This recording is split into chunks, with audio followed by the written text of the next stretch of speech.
Call the December 9th, 2019 USD 350 Board of Education meeting to order. Welcome all visitors. Any additions or changes to the agenda? Yeah, I need to add item number 5 on the business items for trap shooting team activity account.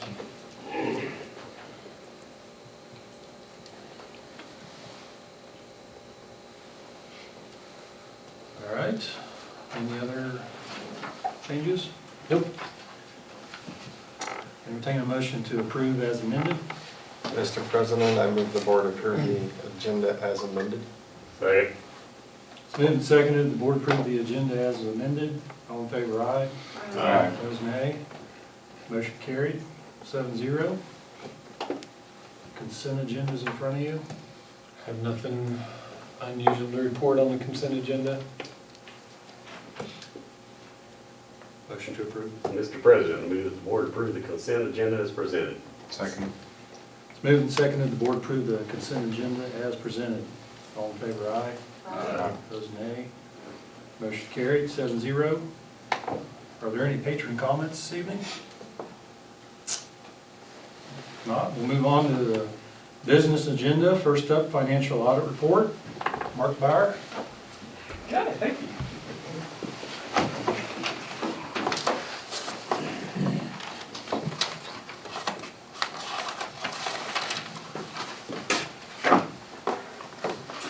Let's just kind of start passing these around. I'll start some the other way. Give Lisa one. Whoops. There's a couple more. Mind if I think this is where I usually Yeah. kind of. You just park it there. Any more room? No, I'm good. Okay, it's good to be here. Always enjoy coming out and delivering the audit reports. Seems like it's always Christmas time or about there, so. I'm gonna go through, obviously, you know, it's 60-some pages, so we're not gonna go through every page. It'll seem like we go through every page. I'll go through and kind of highlight some of the things, kind of point out some things, and then, you know, feel free at your leisure to look through it, you know, when you have time, and if you have questions, visit with Josh or give me a call. I'm always happy to visit and answer questions if there are any. So, okay, let's just get started. We'll turn to page 1 and 2. Again, those of you who've been on the board for a few years, a lot of this will sound repetitive because again, it's a similar type report as what we've been presenting the last number of years. The page 1 and 2 is our opinion on the financial statement. The rest of the report from there on are your financial statements. And we just help assist getting those put into a form that's in accordance with the Kansas Municipal Accounting and Audit Guide. And then we issue an opinion on those financial statements as to whether or not, in our opinion, the numbers are fairly stated. So that's kind of what page 1 and 2 addresses.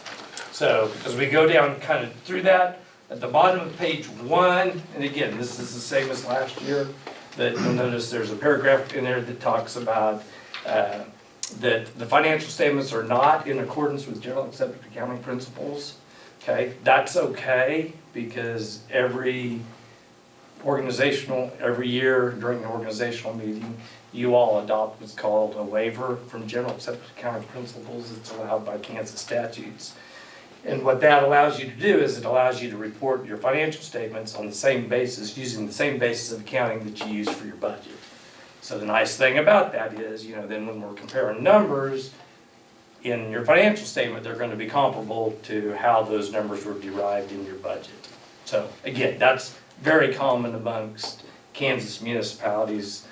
You know, predominantly most will waive the use of general accepted accounting principles and use what's called the cash basis budget law to present their financial statements. So again, that's perfectly fine. We just have to, in our opinion, call the reader's attention to the fact so that they understand that, you know, the basis of accounting that's used to present the financial statements is not general accepted accounting principles.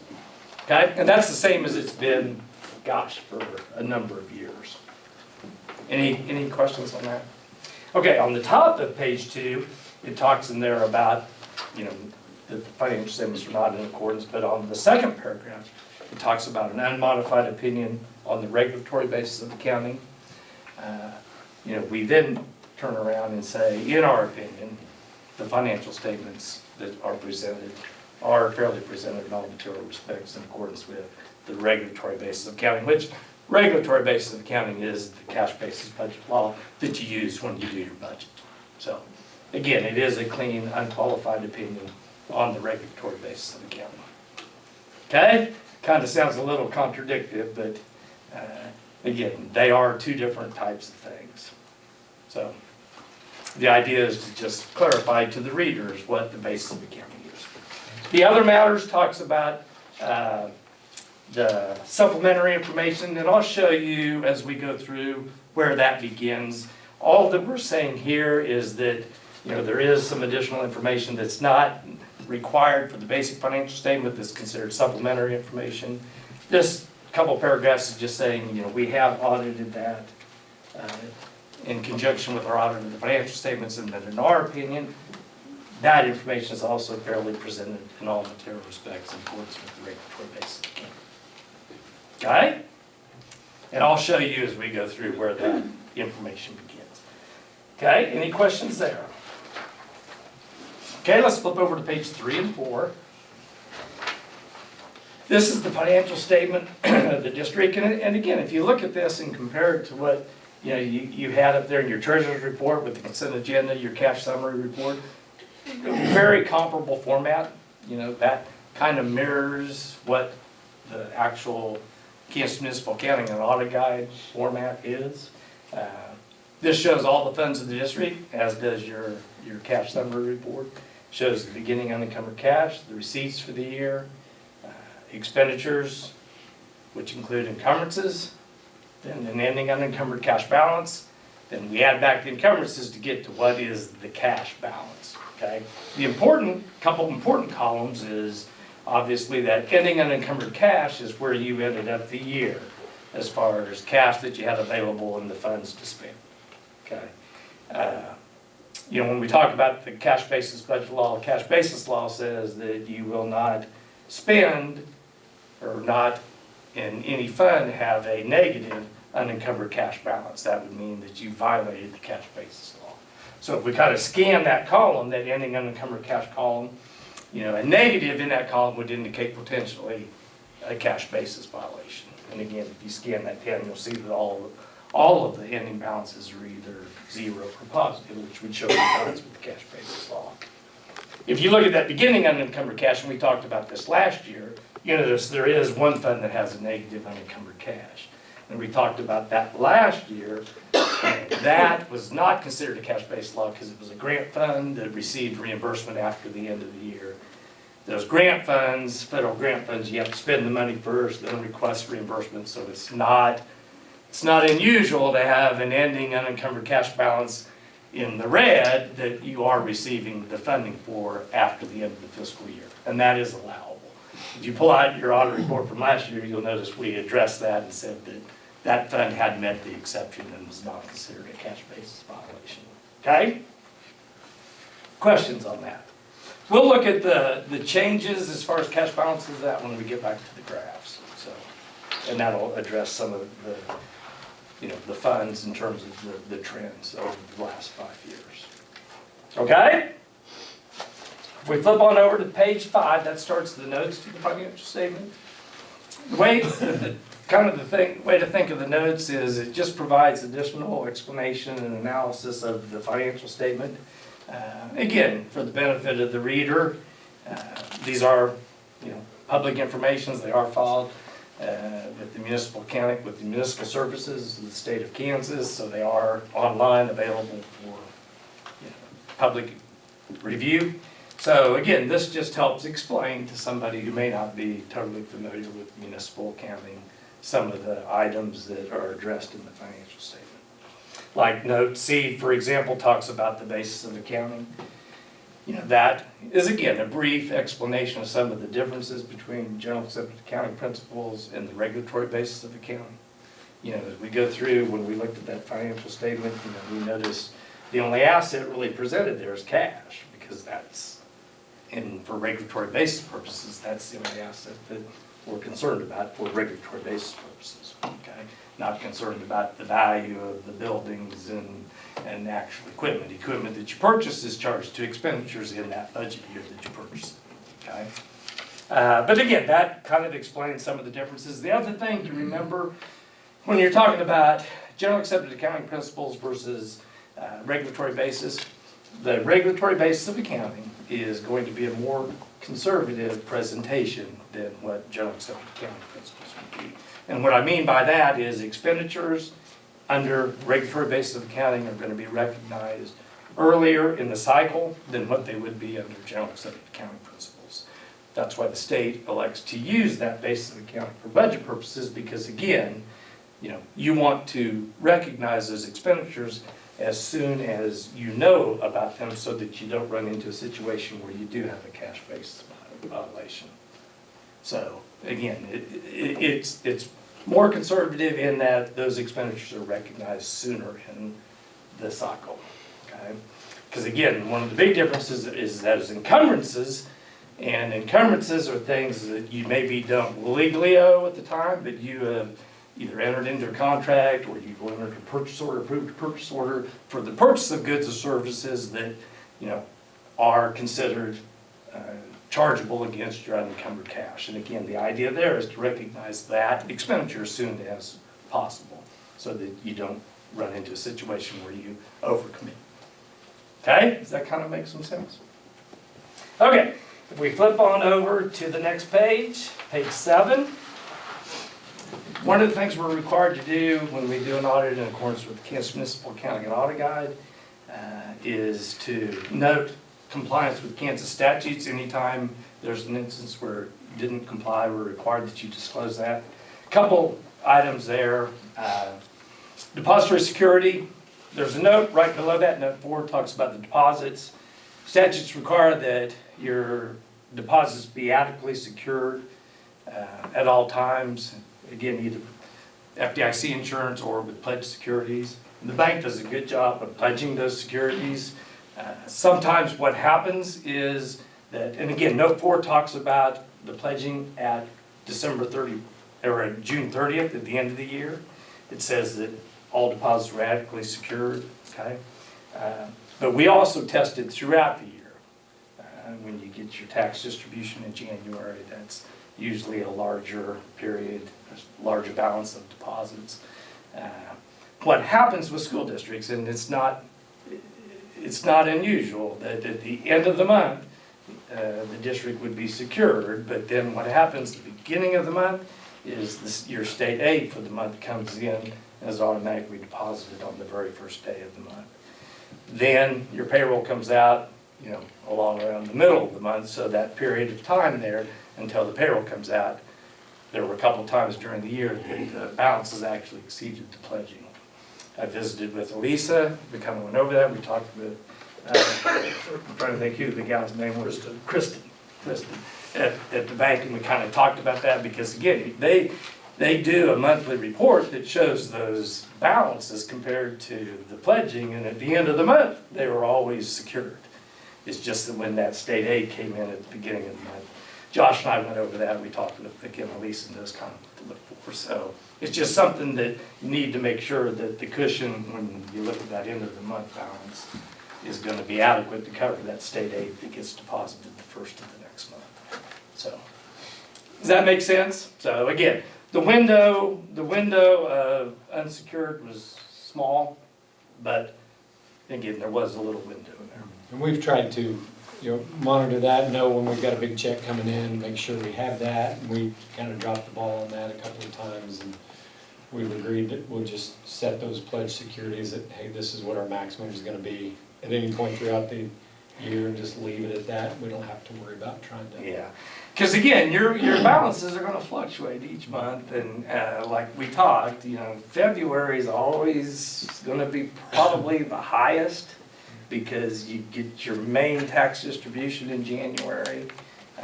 Then again, 1st of February, you get the state aid distribution. So it's almost always for school districts, the 1st of February. If you're adequately secured the first part of February and maintain that coverage, like Josh said, you're gonna be okay. So, if you can do that, sometimes throughout the year, as you,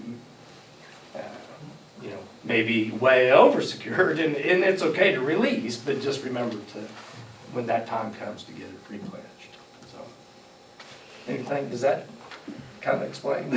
You got it. That's kind of a little hard to explain, but, the other one was, on the boiler project. There's a statute that says if you have a public works contract that exceeds $100,000, you're required to get what's called a public works bond. And again, all that does is protects the district to make sure that subcontractors of whoever was awarded the bid, that those people get paid so that you don't run into a situation where if they don't get paid, they come back on the district. I think what happened in this case, the project started out to be a little under 100,000, 90-some thousand, and then with the change order or added something extra, it just put it a little over 100,000. So, again, Josh and I talked about that. By the time we did the audit, the project was done, everything was fine. So, at that point, there wasn't any real reason to go back, because they do cost to get those public works bonds. So, again, it's just one of those deals. If you're going to be close, and Josh and I talked about it, if you're going to be close, it's probably good to put it in the specs to request a public works bond. And again, it'll probably up the bid a little bit because it will cost the contractor a little bit to Either get way, it. we'll pay for it. Yeah. And you'll pay for it. And you'll pay for it. In Right. the contract. Right. That's why after the fact, it didn't make sense to, Right. just to avoid putting it in your audit report. So, because there is no, no penalty or anything like that other than just requiring it to be disclosed. So, and again, had it been over 100,000 at the start, probably wouldn't have been an issue. Questions on those? Okay, I promise we'll speed up here. On the next page, 9 and 10 shows the lease purchases of the district, and again, it's just a maturity schedule, so it shows balances, the activity during the year, and then the maturity down there towards the bottom. You can see, the current maturity on both of those lease purchases would be paid off in the June 30th, 2024 fiscal year. So, again, not that many more years. Okay? Note 10 on page 12 and 13, I just wanted to point that out. That explains, again, remember, it doesn't go into a lot of detail, but it does briefly explain the CAPERS retirement system, kind of how that works. For schools, it's a little bit different than other municipalities. For schools, the employer's share of CAPERS that is required to be paid is covered by the state under the state constitution. The state constitution requires that the state of Kansas actually pays that share of the CAPERS contribution. The way the state does that is so that it is reflected in your financial statement. They will send you state aid, and then CAPERS will come in and take that state aid directly out of your account. So it's a flow-through kind of, an in and an out. That happens 4 times a year. It happens quarterly based on the CAPERS reports that are filed monthly by the district in terms of the covered wages. So the thing to remember when we're looking at this, and this is disclosing the pension liability under the CAPERS system, you're required under the Kansas Municipal Accounting Audit Guide to disclose what the district share for their employees would be of that net pension liability. Now remember, when we're talking about net pension liability, that's not what is due today. That's what will be due in the future based on the age of your, and actuarially what those people that you employ would be eligible to receive. So again, we have to disclose that amount in here. Again, for schools, that's under the state constitution, that will be paid by the state in the manner that we talked about. You'll receive state aid, and then CAPERS will turn around and take it out. So it'll just be an in and an out. So when you look on the page 13, up at the top, it talks about that net pension liability. Don't get alarmed, because that is a relatively big number in terms of what that liability would be in the future. But again, under current law, that will be covered by the state. okay? And we'll see as we go through that, how that, the mechanics of that flow through works, okay? Questions? Okay? Here you see regulatory required supplementary information. That's, remember we talked a little bit ago about the opinion and those paragraphs covering supplementary information. From here on back, that's what those two paragraphs were talking about. And again, remember, those paragraphs said, you know, we've audited this information too, and in our opinion, it's fairly presented in all material respects. Okay? So, if we flip on back, Schedule 1 shows compliance with the budget law. You know, when you adopt that budget each year, you know, we all know that that's setting the mill rates necessary to fund the next year's budget. You know, when you did that in August this year, that sets the mill rates that you just probably received property tax statements on, you know, a couple, 3 weeks ago maybe, 2-3 weeks ago. You set that levy that you need in order to fund that budget. That's one of the things that your budget does when you adopt that budget. And you put that notice in the paper, you know, that shows the mill rates. The other thing that it does is it does set the maximum amount you can spend in any fund legally. So again, if you read that notice carefully, it'll say, you know, sets the legal maximum expenditures. So what we do in this schedule is, what the state requires is that you compare what you actually spend to what your legal maximum budget was for each fund, and to ensure that you complied with the budget law and didn't exceed the budget. So again, if you look here in the variance column, here over would be a positive number. So what we're looking for here is that, you know, that all of those variances are either 0 or negative, which would mean that you were under budget. Again, if you scan down the list, you'll see all of them are 0 or under budget. Remember, in the school finance, for general and supplemental general fund, you know, general fund is based on your enrollment, computed based on your enrollment and weightings. You either spend it or the state takes it back. So that's part of the school finance formula, is that you have to spend it. Supplemental general fund, since you do get supplemental state aid, similarly, if you do not spend your full legal maximum budget for supplemental general fund, then the state won't give you the full state aid, because they'll give you state aid based on what you spend. So it's good, and again, not unusual to see general and supplemental general fund in school districts on the budget variance to be 0, because you're wanting to spend your budget. Remember, when you're talking about for regulatory basis purposes, expenditures include not only purchases of goods and services, but also transfers to your other funds at the end of the year. You know, Josh does a good job of going through, and I think at the end of the year, you all approve year-end transfers in order to replenish your cash balances in your other funds, and we'll see that when we look at some of those graphs. So again, when you take money out of general fund, transfer it to at risk, to put the cash balance back where you started, that, for budget purposes, constitutes an expenditure out of general fund.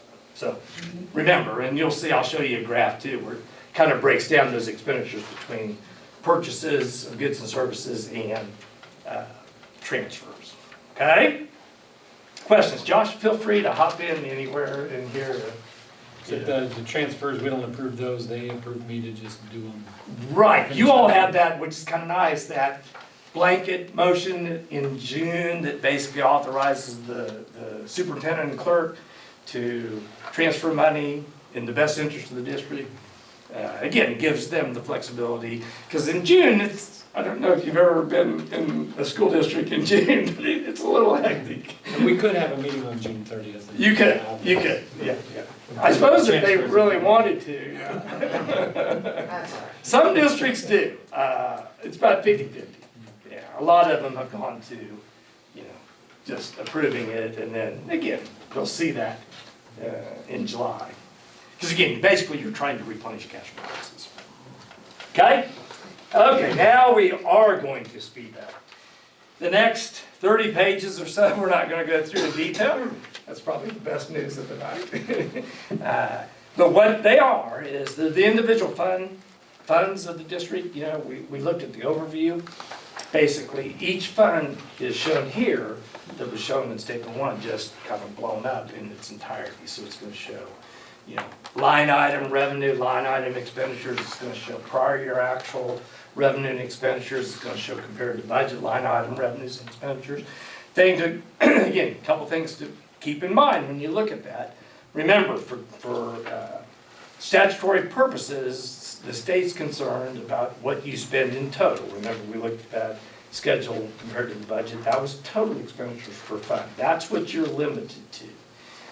Line items, you can be over, you can be under, doesn't matter as long as you get down to the bottom and you haven't spent more than you told people you were going to spend for the fund. So, things get shifted around between general and supplemental from year to year. You budget based on the prior year, but you are going to see, variances in line items, especially in general and supplemental general fund.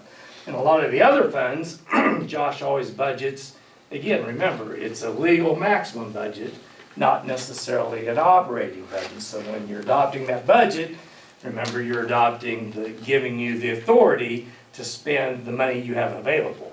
That's more than likely more than what you would plan on spending and what he plans on spending in terms of, an operating budget, but we're comparing it to the legal maximum budget. So that's why when we looked at that statement just before this, those variances under budgets, some of those were significant. And again, that's by design, because you want to give yourself authority. If something comes up unexpectedly, you don't want to have to go back and amend your budget to give you the authority to spend it. Okay? Okay, let's flip on back to page, see, I told you we were going to speed up. 44, 45, 46, you had mentioned, approving a new activity fund. These two schedules 3 and 4, deal with the activity funds of the district. They're broken down between what we call agency funds, which would be class organizations, things like that. Money, funds that, basically belong to organizations that the district oversees. And then what would be actual district activity funds, school project funds, gate receipts, things like that. You combine those together and you get what you have at the building in the activity funds. The only thing I was going to point out here is we do audit that as part of the audit of the financial statement. Remember that opinion, that other supplementary information opinion that talks about fairly presented in all material respects. This is part of that supplementary information that we audit. So, again, it's, in our opinion, fairly presented in all material respects in accordance with the regulatory basis of the county. Okay? Questions on those? Okay, let's look at some graphs. Starting on page 47. First one just takes, and again, on all of these graphs, it's not going to reflect all the funds of the district. You're just showing some of the major funds in terms of the trends. It's a 5-year trend. All of the information in the prior years has been audited. And all that information, again, is fairly presented in all material respects in prior audit reports. You'll notice this is the cash balances. Remember we talked about ending unencumbered cash, so this is unencumbered cash. And we talked about replenishing cash balances at the end of the year with your transfers.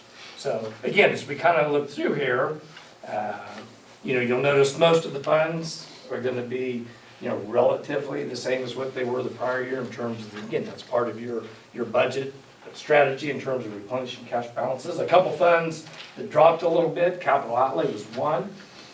The reason for that was because there was the boiler project at the end of the year, and then I think a kitchen storage building that was approved by the board right at the end of the year.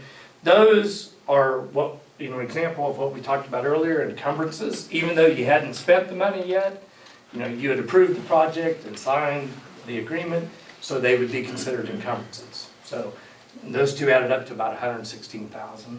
So your capital outlay cash dropped about 50, but remember that ending unencumbered cash balance has those already out of them. So I think you paid for those in July and August, and so again, it's kind of a timing difference there. The other one that dropped a little bit was the special education.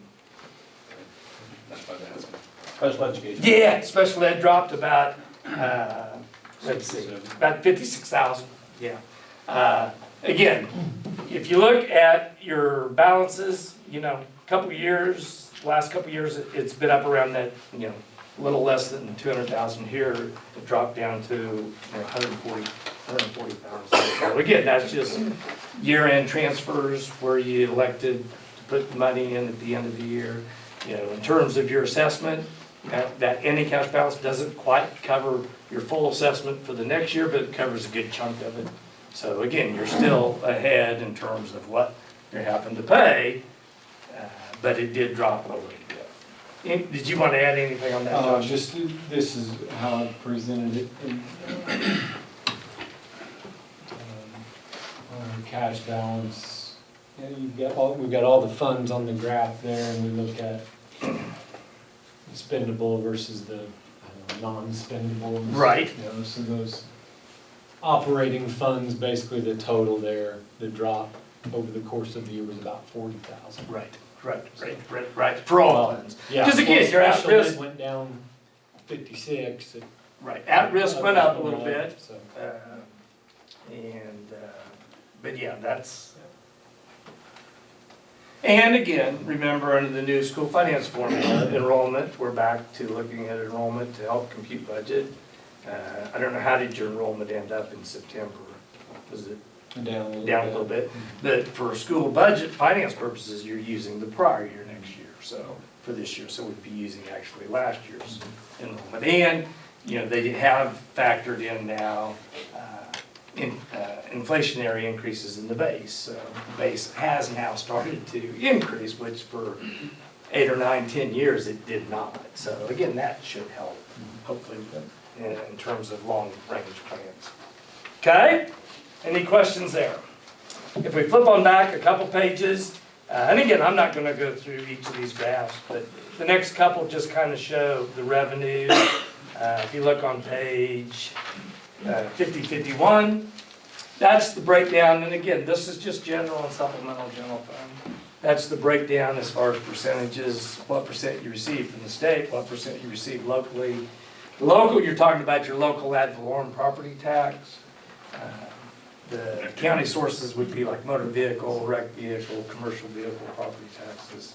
The one thing to remember, in that state aid component, you know, that is going to include the local ad valorem property taxes levied in your general fund. That 20 mil statewide levy that every district has to levy for their general fund.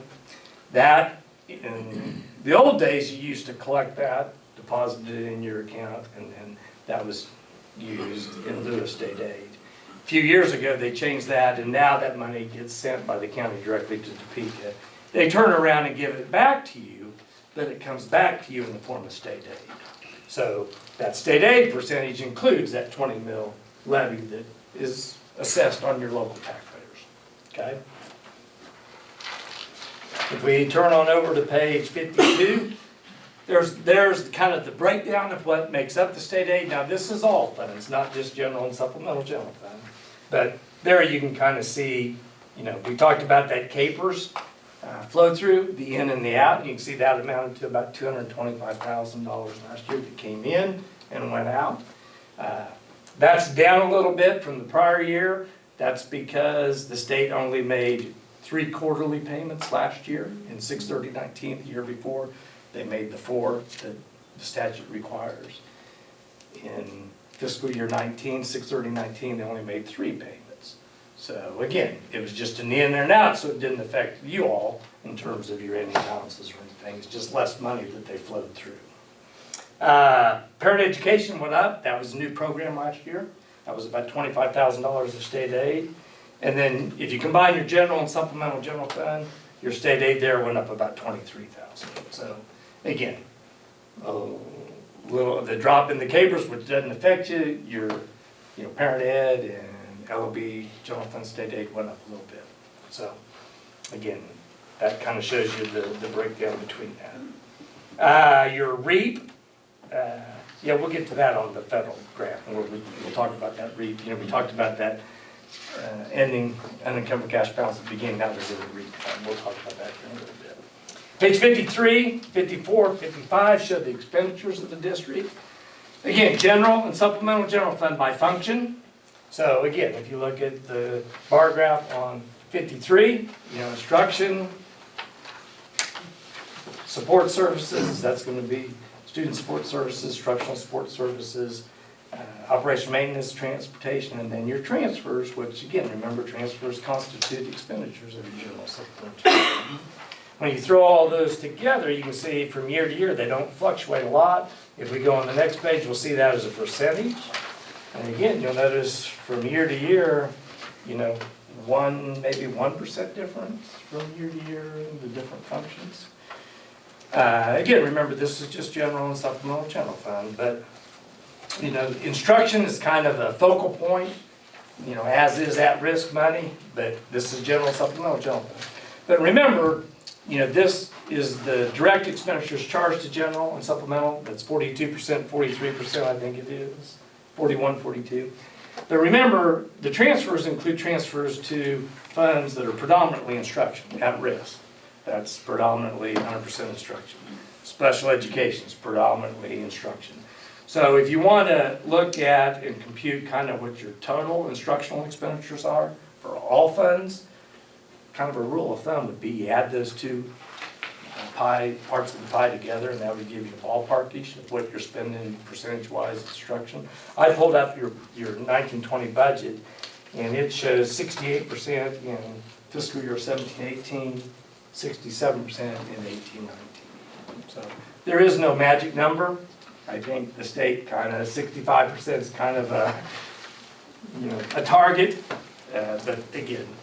So as long as, like I always tell districts, as long as you're in that 65% ballpark, you're in line with what the state's expecting. So again, you're a little bit above that. Anything on that you want to add? Okay. That page 56 shows that total general and supplemental general fund budget, breaks it down between purchases of goods and services and then transfers. So again, you can kind of see, like we talked about, those transfers at the end of the year are, you know, a significant part of that budget. Remember, you're transferring to funds that you're then spending in terms of salaries, purchases of goods and services. So that's why when you add those two together, you get back up to that instructional percentage that we talked about. 57 shows the expenditures for, again, the major special revenue funds. Again, the ones that changed, capital outlay we talked about, you know, that went up in terms of the expenditures compared to a year ago. But again, that includes the boiler project, that includes the food service storage building, the storage building. That was about 116,000 between the two. Special ed, the expenditures dropped about 19. That was the flow through.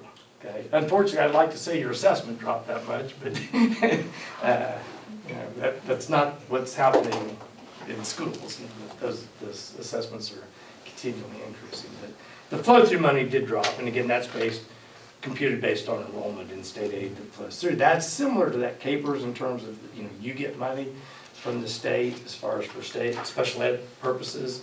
It comes in, you transfer it to your special ed fund, and then you turn around and send it to the co-op. But again, that's the way the state flows that through so that you reflect that money in your budget. Okay? But that's why that was the big, in terms of the expenditures going down, it was the flow-through money, which really doesn't affect your local spending, because again, it's money you get and turn around and give to the co-op for their expenditures. And then, of course, the CAPERS we talked about, it dropped about 38,000. That's because there were only 3 payments instead of 4. Okay? Federal aid, only the 2 major things that changed there was the REAP. You know, that some of that's timing, because again, you have basically almost like 3 years to spend that money from one grant cycle to another. Some of that time, some of those times you have carryover, you spend it out of one year, fiscal year, you know, maybe you get doubled up. So the money that came in was 31,000 higher, but again, remember that fund started, we talked about it a long time ago, that fund started with a negative 20-some thousand cash balance. So part of that money that came in this year was a reimbursement of the prior year expenditure. So Title IV was a new program, new funding for this last fiscal year. Valuation, you had a little bit of a dip 3 years ago, that's kind of come back. And again, of course, you can see your mill rate, you've done a good job. And we talked about that budget each year, adopting that budget, setting those mill rates. I know that is a focal point of all of the boards is to try to keep that mill levy as consistent as possible. And again, you've done a good job of doing that. There's the FTE for the last few years. Again, it was up a little bit from 19 to 18, which would help with the 19-20 budget. So, questions? Okay. I have two other quick reports that won't take long. I know you're probably thinking, yeah, that's what he said about the other. I know that's what you're thinking. Right, Jim. We're with you. Okay. All right. I'll be down here in just a jiffy. I'm gonna go ahead and start talking, and then I'll need one copy for Elisa once it comes out. The single page one, as part of, whenever we do an audit, we're required to evaluate the. They're separate things. Yeah, there should be an extra one once we get our revenue. Get a single page. There's a single page and a staple page. I don't have a single. If I copied them right. And maybe there'll be one extra one for Lisa. I'll blame it on me. The single page, whenever we do an audit, we're required to evaluate internal control. Because again, remember, our objective is to be able to express an unqualified opinion on your financial statement. When we do that, we have to determine what procedures are necessary for us to perform in order to provide that unqualified opinion. When we do that, we look at internal control, and the better the internal control of the district, the more we can rely on the internal control and the less substantive procedures we have to do, audit procedures. So we use internal control to determine the extent of substantive audit procedures we need to do to express that unqualified opinion. Okay. Long and short of that is, whenever we do evaluate internal control, we then report to the board. It's not an audit, it's not an opinion, but it's anything that we noted within the internal control system that should be at least brought to your attention. The only comment we have is the same comment that we've had in the last number of years, and really for all of our smaller districts, is segregation of duties that everybody has an issue with, just because you don't have 4 or 5 people in the accounting function that you can rotate duties. And again, not anything that anybody's doing wrong, it's just the nature of the size of the entity. So, again, our only recommendation in that is to keep that in mind when you do the other procedures that you do to help mitigate that. And you do a number of procedures that help mitigate that. Josh reviews and approves purchase orders, so we test to make sure that that those are being reviewed and approved and initially signed off on before they're paid. You have signatures on the checks. The board reviews and approves, looks at the purchase orders as part of your consent agenda, asks questions when necessary, or if you have any questions. Again, that's a control function that helps mitigate the segregation of duties. Bank reconciliations, payroll reports are reviewed and approved by Josh. He initials off on them. We test to make sure that procedure is working. So again, our only comment is basically keep doing what you're doing in terms of the monitoring review, and to help mitigate that segregation of duties. Again, not anything anybody's doing wrong. Okay. The last one, the stapled one, is just called a report to communication of those charged with governance, which would be the board. Here, we're required to report to you if we ran into any difficulties in performing the audit, if we had any disagreements with management, and again, when I'm talking management, primarily it's Josh and Elisa, and Marla as treasurer, if we ran into had a difference of opinion on how something should be handled or recorded, we would be required to report that here. We didn't have any difficulties, we didn't have any disagreements. Josh, Elisa, Marla will call, text, email during the year. If there's a question on something, what would be the best way to handle it in terms of how it should be recorded. We talk a lot during the year, which is good. We encourage that. So again, we always, since I've been working with you all, we've always been able to come to an agreement on what would be the proper way to record anything that we have. So no concerns there at all. We do show the adjustments at the end of the year. We're required to report those, and again, basically, these have been made on the books. So, your your reports that you're seeing reflect all of these. Most of these are just closing entries, making sure, again, when Josh does the budget, he always knows there's gonna be some additional transfers, but he wants to wait until we do the audit to make sure what those are. The only one that really it deals with that encumbrance, we talked about, it wasn't on the books that we went ahead and picked up, since there was board approval on the contract. That was charged, we picked that up as an expenditure in 18-19 budget year. So again, it's just a timing difference of when that would be recorded. But again, that's all been reflected in those numbers that we looked at earlier. So again, nothing there that is concerning, or at least in my opinion, it's most of those are routine closing entries. Okay, I'm done. So, unless, I'll be happy to field questions if anybody has any questions. Josh, anything you want to add? Hey, we appreciate being of service. Elisa and Marla and Josh do a good job taking care of us when we're out here, and help, very approachable with questions and getting us information, bringing over, have it all ready to go. So we always enjoy coming out here and working with them and working with you. So we appreciate the opportunity to be able to be of service. Again, if you're reading this late at night and have a question, just go ahead, give me a call. Just be, all I'll say is just be prepared. It may be an hour conversation. Thank you, Mark. So enjoyed working with you, Chad, really did. I'll miss working with you, but look forward to working with all of you. We appreciate it. Okay. Thanks, Mark. Hey, you bet. Thank you. Thanks a lot, Josh. See ya. Bye. I'll get that file and then I'll let you know. Okay, thank you. Take care. Need to approve that? Mr. President, I move that the board approve the 2018-19 audit report as presented. Second. Moved and seconded, the board approved the 2018-19 audit report as presented. All in favor, aye. Aye. Opposed, nay. Motion carried, 7-0. Hey, thanks again. Thanks, Mark. Yep, we'll see you. Item 2, bike across Kansas. I've included some information on page 21 and 22, if you had a minute to review that. That's just a letter from their organization.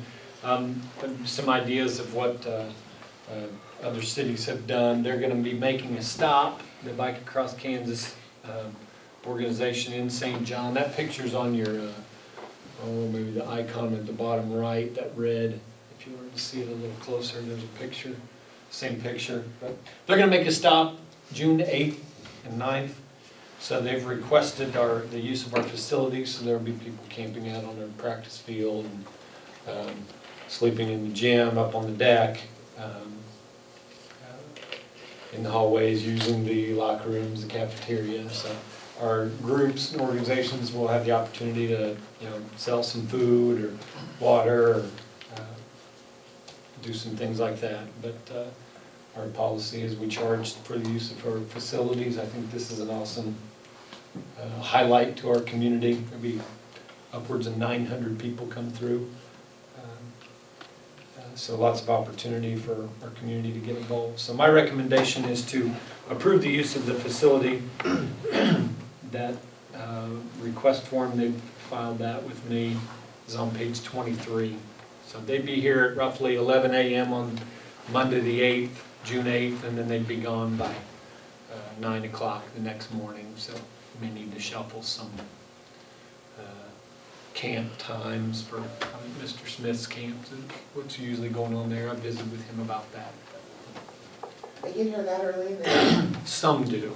I think they filter in. Some of the quicker riders may get here that early, but for the most part it'll be later in the afternoon and into the evening. But that way they can show up at 11 and start getting set up. Has there been any interest from any of the school activity people? We haven't really addressed that yet, so I think there will be. I'd like to give our school first chance. Right. I'd like to see the rec commission involved in activities too. Yeah, we were kind of letting the school again, we've already discussed it, kind of letting the school decide what they all want to do to be a part of it. We would fill any gaps. We've already talked about But yeah, I think it'll be a community-wide deal. I think there's more than we can, opportunity for a lot of, to highlight things in our community. So my recommendation would be to approve that facility use request, no charge for that Bike Across Kansas group. How much, do I miss how much they charge for that? It's There's us no not charging. No, Oh, no don't charge. waive the charge. Okay, waive the charge. Yep. Okay, thinking, why, okay. Mr. President, I move the board approve the facility use request at no charge for the Bike Across Kansas event on June 8th and 9th. Second. It's moved and seconded, the board approve the facility use request at no charge for the Bike Across Kansas event on June 8th and 9th. Is there any discussion? Not all in favor, aye? Opposed, nay? Motion carried, 7-0. Item 3, senior release applications. White? Hey, every year, I guess we have a few kids that want to do the senior work release program this year, and I'm going to apologize, I had it on my desk, and I did not bring the one application that I got this year. Dalton Nemick has requested to take advantage of that, and I have confirmation that I'll be working at White's. Joey signed off on that, he said he planned on working in those days and hours, so I would recommend that the board approve Dalton Nemick for, or ask the board approve Dalton Nemick for work release for second semester. All right. Mr. President, I move the board approve Dalton Nemick for the second semester early release as presented. Second. It's moved and seconded, the board approve Dalton Nemick for second semester early release as presented. All in favor, aye? Aye. Opposed, nay? Motion carried, 7-0. Item 4, Spanish class offerings. Just wanted to throw this out as a discussion item as we look to moving into next year on what we need to do with our Spanish class. The situation with Stafford, how we lost our combined, our shared staff member there. We had that position advertised as a full-time position and then changed it to a half-time position. We had 0 applicants for either of those positions. I don't hold out a lot of hope if we opened a position today offering a full-time Spanish teacher that we would have a lot of luck. It's just that tight of a market, especially in foreign language. Mr. White and I, our discussion has been, we have 3 kids taking the online Spanish. We have 2 Spanish 1 and 1 Spanish 2. Maybe if that was our only offering every year, we would probably have more, but this year we had a lot that said, if we're just doing online, I'm not gonna do it this year. Hoping Yeah. that we would have an in-classroom teacher face-to-face next year. So, do kids have to have a foreign language credit? No, they don't. No, it's not part of the graduation requirements. It is part of the Kansas Regent Scholars Curriculum, which you have to have 2 years of the same foreign language. What does that Scholars Curriculum get you? It gives you a special recognition that I completed this, and you have the opportunity to apply for a scholarship, but very few kids even qualify for that scholarship. They take your ACT score and your GPA, and then they select a certain number to apply for the scholarship, and then the scholarship's based on financial needs. So it's my years of education, I've only seen 2 or 3 kids that actually get that. So it is an important consideration that we need to have an offering that kids need to be able to take the correct Spanish course that qualifies for the Board of Regents curriculum. However, we were talking, if we want to put a kid, say, through Rosetta Stone for 2 years, that doesn't fit the qualifications for what a Spanish class should be. Just like learning to speak English is not the same thing as taking your English class. There's a lot more to it. But having a more conversational Spanish course that maybe you don't have all the formal training in the Spanish language, but maybe after 2 years you can speak the language a little bit. That doesn't qualify, that course wouldn't qualify for the Board of Regents course. So maybe we have an online offering for the formal Spanish 1 and Spanish 2 class, and we have a conversational Spanish class that would be an elective, but wouldn't necessarily fit with that formal Spanish 1, Spanish 2. But Is there any maybe way could- we can combine or take advantage of the ESL? People that are learning English and have conversational things going on with them? Yeah, Because that would be like day to day, I don't understand this. You know, our kids could learn a lot from maybe some of the Spanish speaking people who are trying to learn English. right. So Sorry that, about my voice. no, that's kind of where we were headed with the conversation, that, you know, hiring a qualified, properly licensed Spanish teacher is going to be very difficult. And I don't hold out a lot of hope.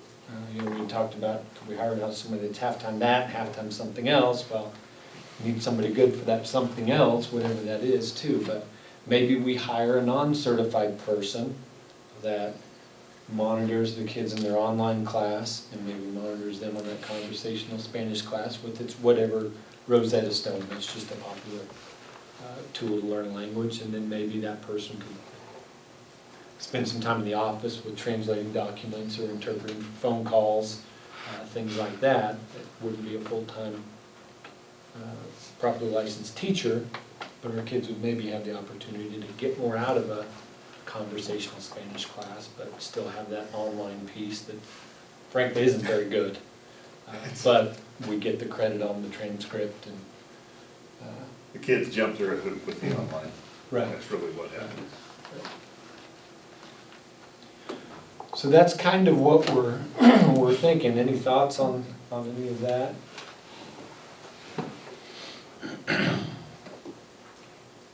Well, getting the perfect candidate is a long shot.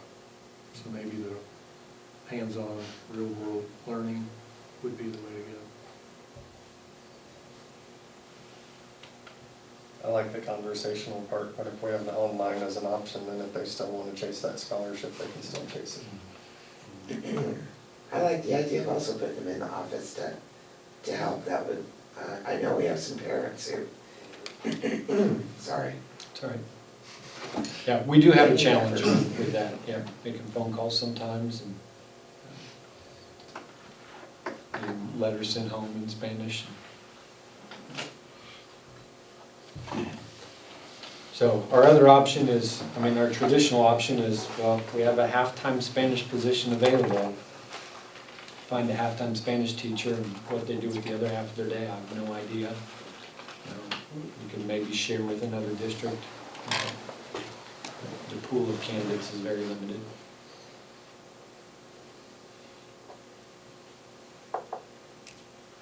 So we kind of wanted to throw that out as kind of our direction and make sure that you all didn't say, no, by God, we have to have that properly licensed Spanish teacher, and that's what we're gonna do.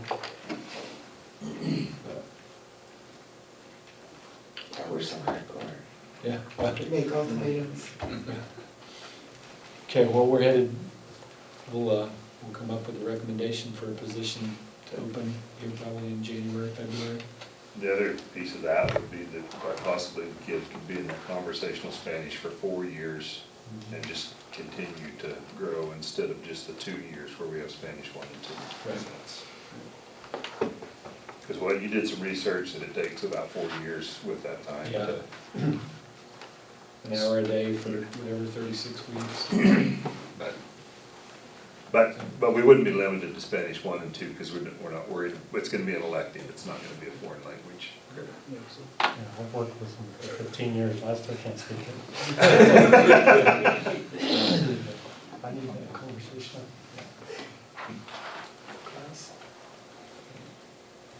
Okay. Got some direction there? Yep, I think so. Okay. All right, additional item number 5, trap shooting team activity account. We just need to add a line item in our activity fund account for the trap shooting team, so they can raise some money, and that's not going through a So it goes through the school. Okay, so it's, Accounted so if we Do we have did to make a motion for that? yep, get a motion to approve the trap shooting team account in the activity fund. Mr. President, I move that we add a trap shooting team account to the activity fund. Second. It's moved and seconded to add a trap shooting team activity account to the activity fund. All in favor, aye? Aye. Opposed, nay? Motion carried, 7-0.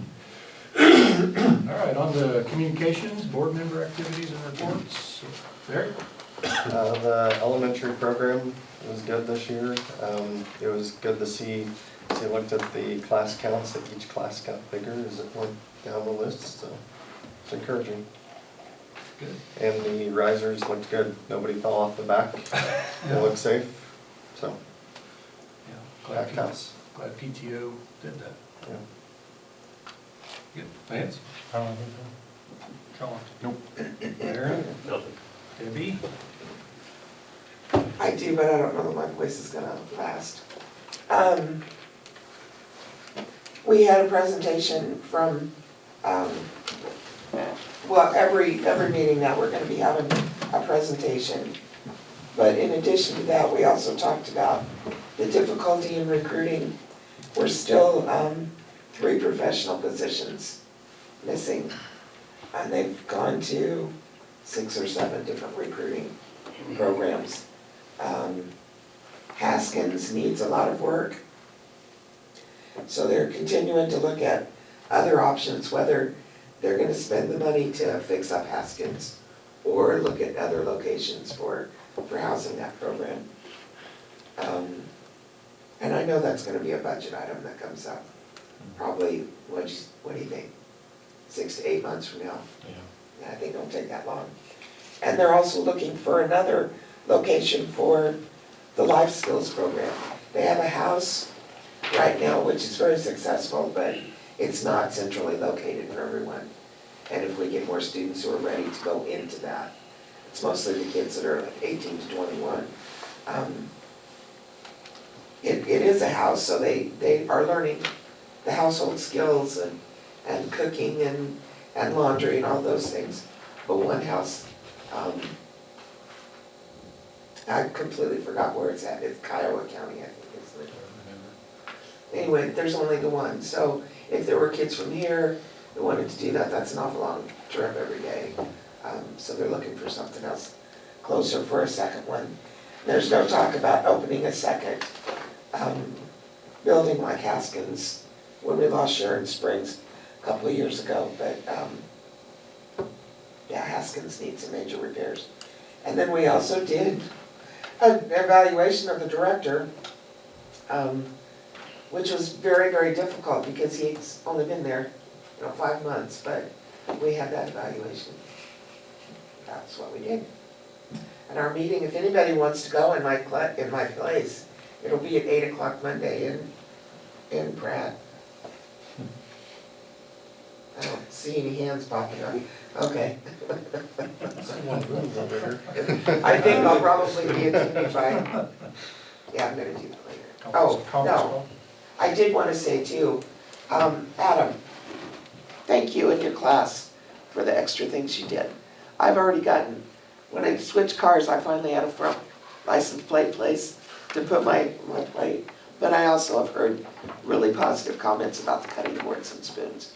Thank you very much. I'm really appreciative to have that technology and to the board for approving the laser engraver. It's been a lot of fun using it. Use the heck out of it, so. Thank you. I'm hoping that I get one for Christmas. But that I want On TV? No, I already had it on my list. Mom, if you're watching, that's what I want.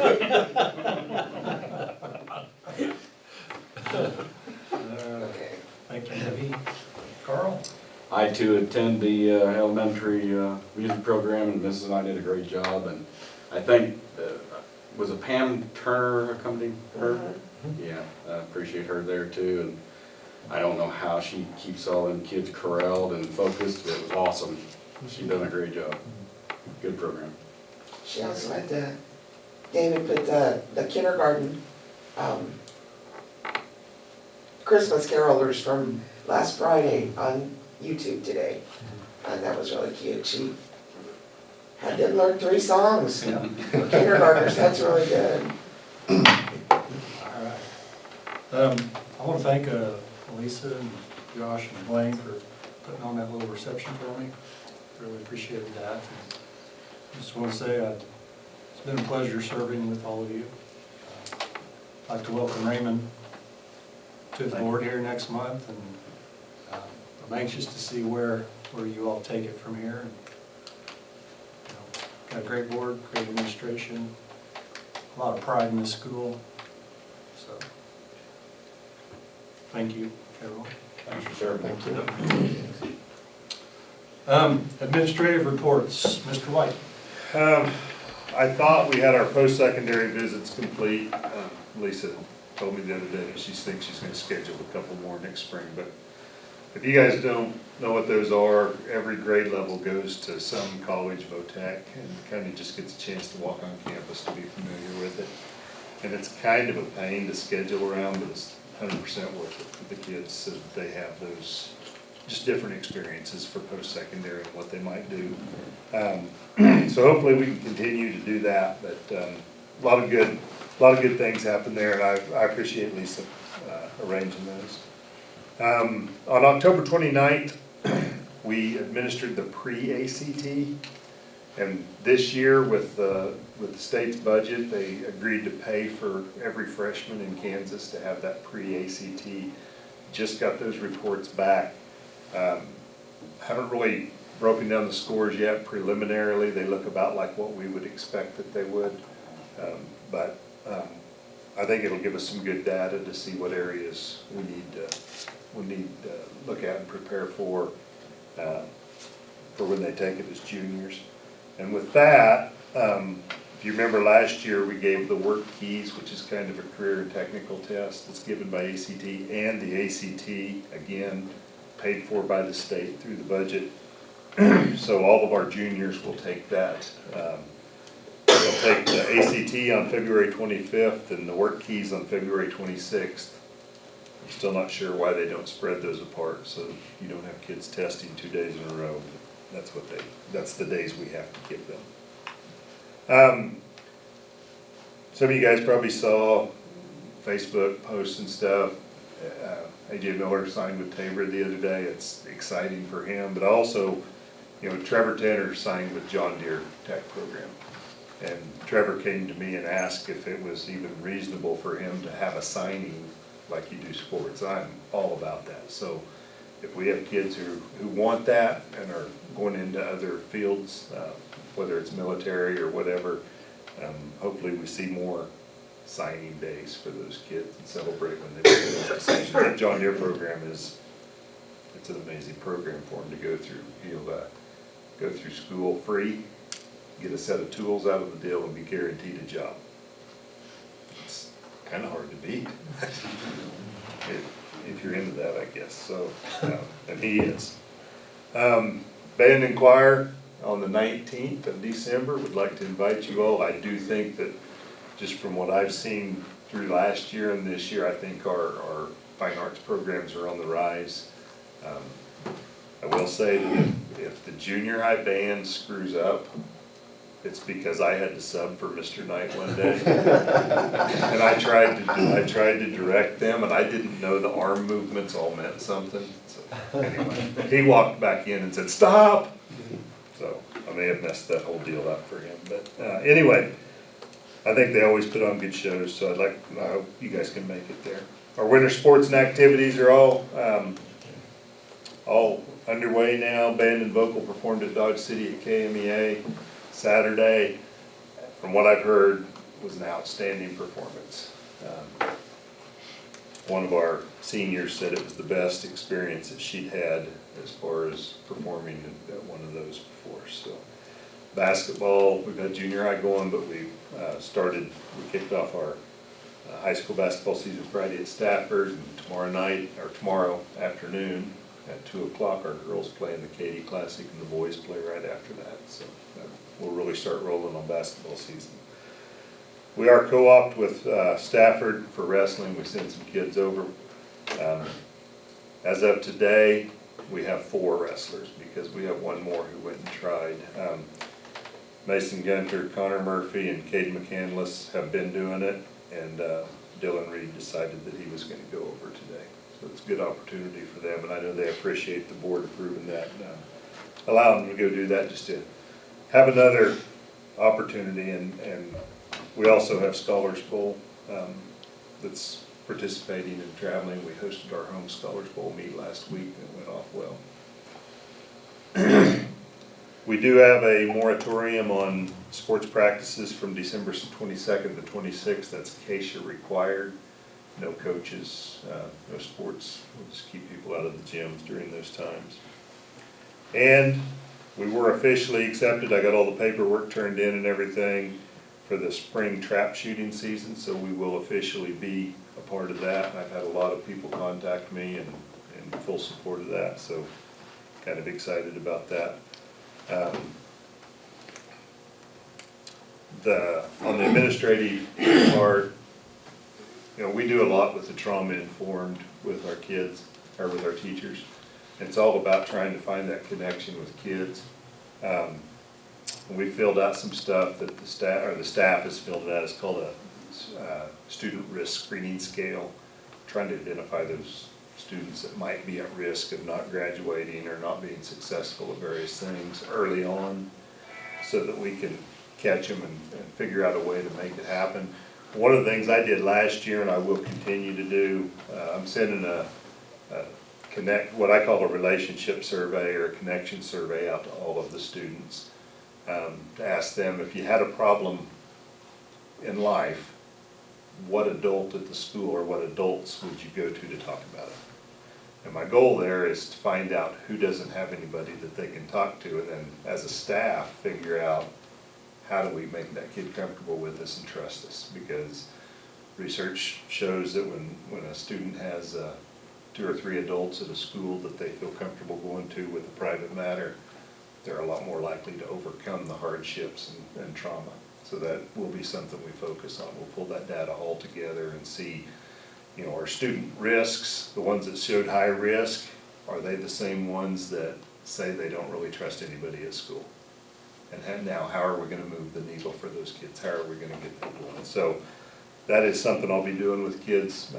Some of you have kids in school, you may hear them talk about it, I don't know. But it's a powerful data when you pull that in.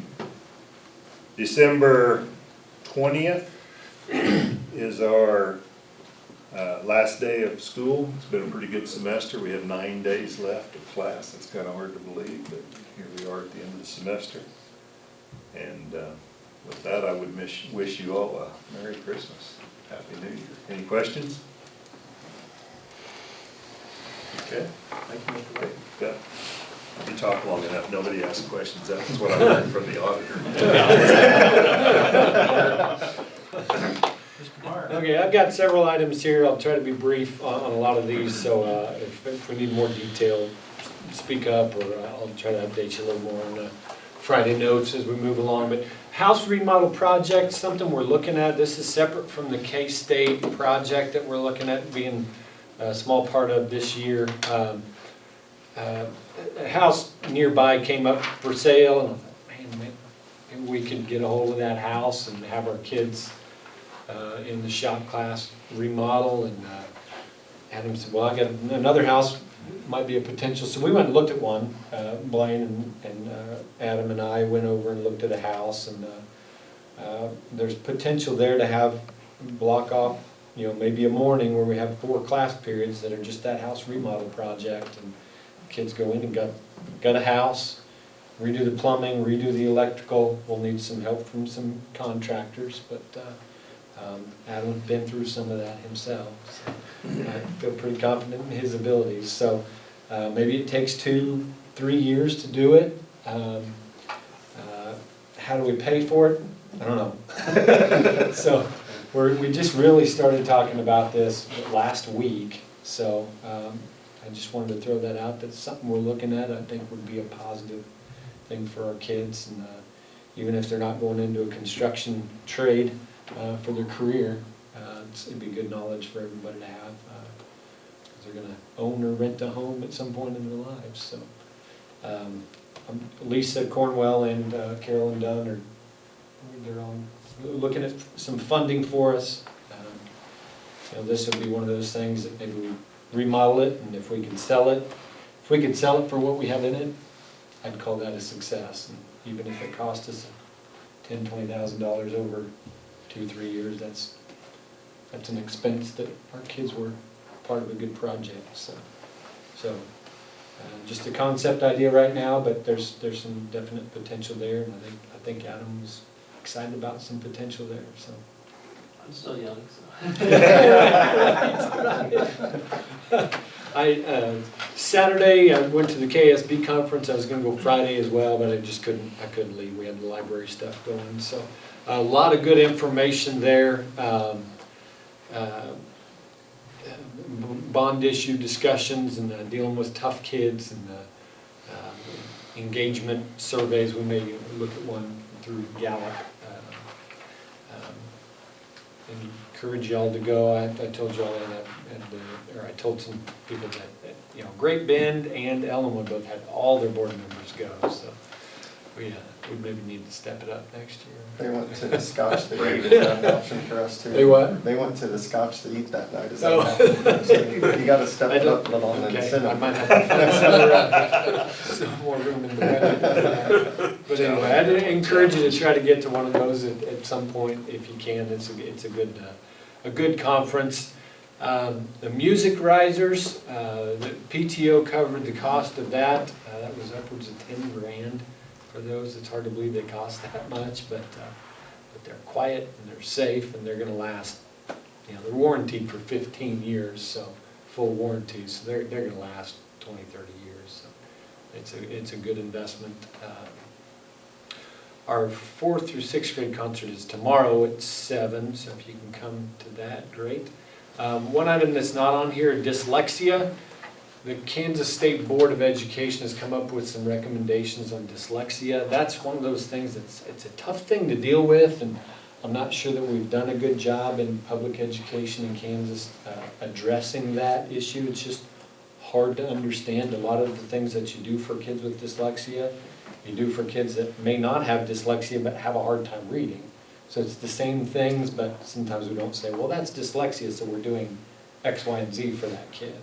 We're doing those same things, but we didn't say it's dyslexia. But we do need to do a better job, and the state is working toward that. So I don't have a lot of specifics for you right now, but it is an issue that the state is looking to address, and there's some things we'll have to do to screen kids. And the thing we fight there is there's an outfit in South Central Kansas that says, well, your kid is having trouble reading, you should bring a kid in and have them tested. And, well, by God, every kid that they test happens to have dyslexia, and how do you fix that? Well, you as a parent come in and get some training, and it's only a couple $1,000s, but that'll help you work with the kid. And so, not that all of the outfits are just after money, but there are some out there that have tried to, I don't want to say create a problem that doesn't exist, but maybe make a problem worse, that there's other ways to deal with it that we don't need to be feeding our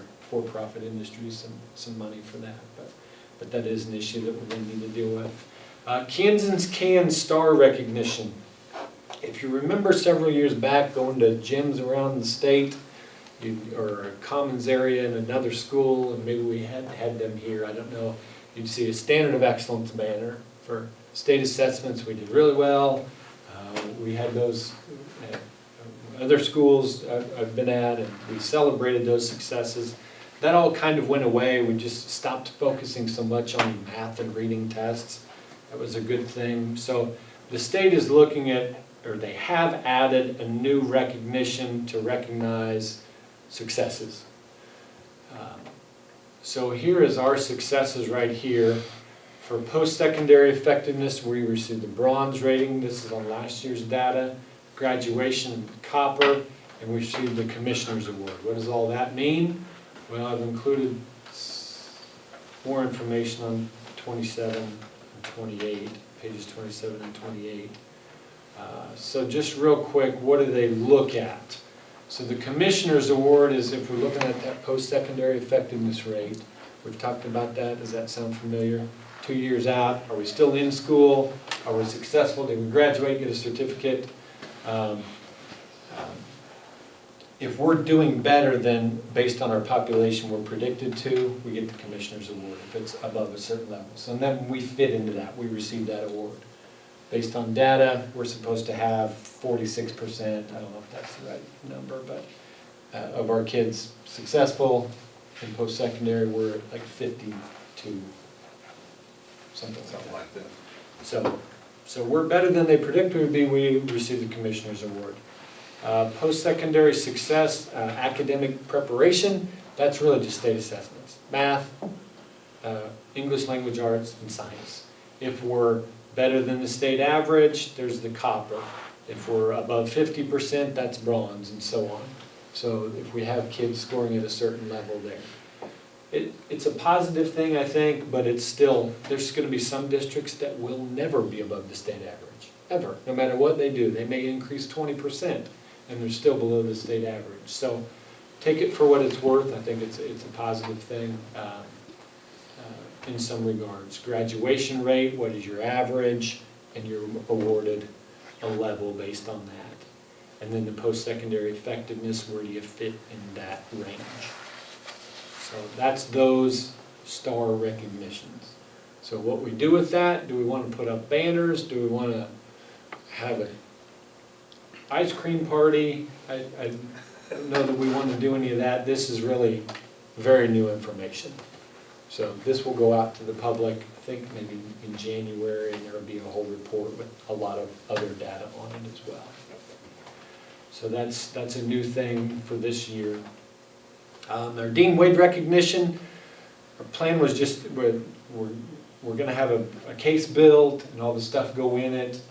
Our plan was we're just going to do one recognition when that all comes, but we have the retiring the jersey. Thought was we're just going to do it all at the same time. Officially retire the jersey. We're not using the jersey this year. So it's really, I mean, it has been retired. We just haven't had a ceremony. So with the Player of the Year banner, and Sarah's going to work on, maybe we have a photo of the jersey that goes on a banner that goes in the gym. So it's not just the little jersey hanging in the gym. So we'll come back to you with that. But if you all are okay with that, that's kind of how we're proceeding on the timing of that. So we really didn't talk through all that, when that was going to happen. Board leadership, next meeting, we'll need to vote on a president and vice president. So keep that in mind. If you're willing to do one of those, let me know. And be here or we'll nominate. So that will happen. Board meeting dates, we'll need to reaffirm those. We set them in July, but since it's a new board in January, the state law says, well, you can still have the same board meeting dates, just the new board needs to reaffirm that those dates are what we want. So we'll just reaffirm those dates. And my quick question to you, tonight we have a conflict with junior high basketball. Vance and myself and Elisa are missing. Raymond comes on officially next month, so that would be 4 of us missing for a junior high game. January 13th, we run into that. It's a home game where if we change the time, we could make that time. So question to this board is, could we move that to 4 to allow people to attend that game? It's here, or do we want to keep it at 6? We don't need to take official action, but if the board's okay with it, I get it, bro. we'll just move it to 4 or 4:30, or we can change the time. It doesn't work to move a day because there's other conflicts, which is why we didn't really consider moving that. But I don't work, so it doesn't bother me. I'm okay, just watch your agenda line. Administrative report. it's pretty short. It's very short so far. So No audit. okay. Force So if we're okay with that, I'll put that in. Just highlight that. Make sure. Yeah, highlight that one. So you got that 4 o'clock on the January 13th. And then these other ones are what we've already established. we'll just reaffirm those at the next board meeting. And new board training, Gary Sechrist from KASB is coming on January 10th, that's 9 to 11. Raymond and Lisa and I will sit in with him. You guys are more than welcome to sit in on that. Some of you have seen that, probably the same presentation already, but all board members are welcome to come to that. So if you'd like to be there for that. That's gonna It'll be be pretty here. informal, we'll just do it here, yep. So it'll be pretty informal. If there's something you wanted to hear from KASB folks, Here in this room. that may not be just directly related to what Raymond needs to know as a new board member, but anything specific, yep, we'll do it in here. Yep. So you're all welcome to come to that, just let me know. Another item I didn't have on here, a teacher work day on January 3rd, that's a half a work day. We usually just let the teachers work wherever they want. They have to get their grades done, they have to get their finals done, graded and everything. We just say, the building's open, come in if you want, or if you want to come in a different day, do that. So that's our plan. If you don't think that's a good idea, let me know, but that's what we've done. And the teachers appreciate that. They put in more time than they need to for the most part. First impressions, Elisa, you had some information. I don't know, maybe you guys have seen some of these reports going around, but this is a report that's conducted by KSU First Impressions team, and it kind of goes over, it's just a report of what people come in, of six to seven people on a committee, and different towns come by through the town, they kind of observe our town, our school, our parks, and they just kind of write in, do you need one or do you have one still? Anyhow, you can just kind of read it when you have some time, but it's pretty interesting to see some of the stuff on there. Some of it's obvious, yeah, we need a little cleaning up around our town, but for the most part on our schools, it's pretty positive. And we didn't really have any involvement with it, it was just, we didn't even know they were coming on. I honestly don't even know who's on the committee. It's like a committee of 6 to 7 people around here, and I don't know who, I know a couple of people, but, you know, somebody had said they obviously care about their kids and are maintaining pride in their education, so that kind of made me smile. So, there's a lot of interesting stuff in here. There's positive and a little bit of negative, but every town needs a little cleaning up, so. You want one of these? Thanks, Lisa. I've got one. So as community leaders, we thought it was important to see that as well. Yeah. So, Thanks. And again, just want to reiterate, Chad, thanks for your service. Appreciate everything you've done. You bet. And I think I'm done. My report. Okay, thank you. Executive session this evening? I have one issue that requires some discussion and one issue that will take 30 seconds to update the board. They're both personnel items. 5 minutes is probably what I need. With? With Mr. White and myself. And Raymond, yes. All right, Nick, we're ready. We're back. Okay. Motion for executive session? Mr. President, I move that the board go into executive session, discuss performance and specifics of employees pursuant to non-elected personnel, exception under COMA, with Mr. White, Mr. Meyer, and Mr. Long to be included for, how long? 5 minutes, and return open session at 7:37 in this room. Second. Moved and seconded, the board go into executive session to discuss the performance of specific employees pursuant to the non-elected personnel exception under KOMA with Mr. White, Mr. Meyer, Mr. Long to be included. We return to open session at 7:37 in this room. All in favor, aye. Aye. Opposed, nay. Motion carried 7-0. We're in executive session. All right, back in open session. Mr. Meyer, have any recommendation? I would like to formally ask if the board would like to go into executive session to discuss my contract, or if not, I would ask the board to approve the renewal of my contract. That's on page 29 and 30. Mr. President, I move we approve the contract for Mr. Meyer for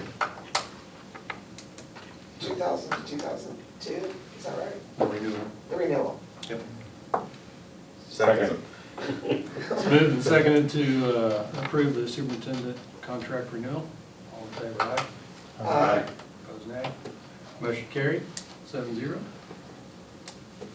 Future agenda items? Like I said, we have our board meeting dates and then our president, vice president elections, and then we're looking at negotiations. That time of year is starting to come up, and then consider Mr. White's contract. All right, anything else? Motion for adjournment? Thank you, Chad. Second. Moved and seconded, we adjourn. All in favor, aye. Aye. Opposed, nay. Motion carried, 7-0. We are adjourned. Are you buying us all drinks?